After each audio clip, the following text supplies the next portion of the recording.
de la souris là-bas. Tu n'as même pas là. Il est question pour nous de vous présenter la fibre optique. Tout d'abord, je dois me présenter. Moi, c'est l'étudiant Kong Abdelaziz à l'Institut universitaire de technologie de Kaoundiri niveau 2. Mon groupe et moi allons vous présenter la fibre optique sur 4 points, notamment en grand 1. La présentation de la fibre optique dans son ensemble. En grand 2, les types de fibre optique. Là, nous allons parler des explications et des rôles. En grand 3, l'avantage et les inconvénients de la fibre optique par rapport aux autres câblages. Et enfin, en grand 4, le fonctionnement complet d'une fibre optique qui va s'étendre du cœur au revêtement. La présentation de la fibre optique. Tout d'abord, nous avons différents types de câblages. La fibre optique, le câblage de cuivre et le Wi-Fi. Cependant, dans cette vidéo, nous parlons uniquement de la fibre optique. Il est important de savoir que la fibre optique est une technologie de transmission de données qui utilise la lumière pour transmettre les informations sur de longues distances avec une rapidité et une capacité très élevée. Elle est constituée de fils en verre ou en plastique très fin, capable de transporter des signaux lumineux. Son principe de fonctionnement est très simple. Elle repose sur le phénomène de la réflexion totale interne. La lumière injectée dans la fibre est guidée à travers celle-ci en rebondissant sur les parois grâce à une différence d'indice de réfraction entre le cœur et la fibre, le cœur de la fibre et la graine extérieure.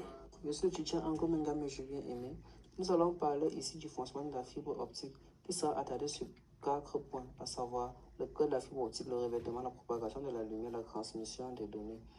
Sans plus perdre le temps, nous allons commencer par le cœur. C'est la partie centrale très fine où la lumière est guidée. Elle est fabriquée en verre ou en plastique de haute qualité et ceci permet une transmission efficace de la lumière. Le revêtement, encore appelé la gaine, qui a un indice de réfraction inférieur à celui du cœur.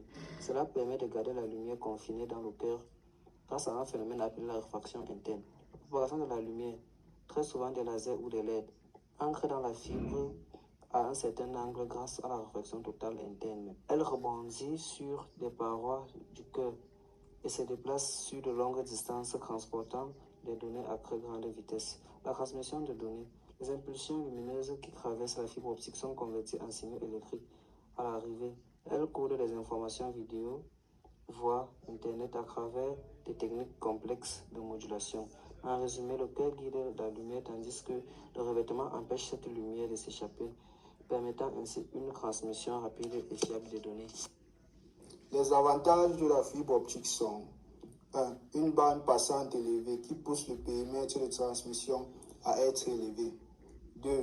Une transmission de données rapide parce que les données sont transmises à la vitesse de la lumière. 3.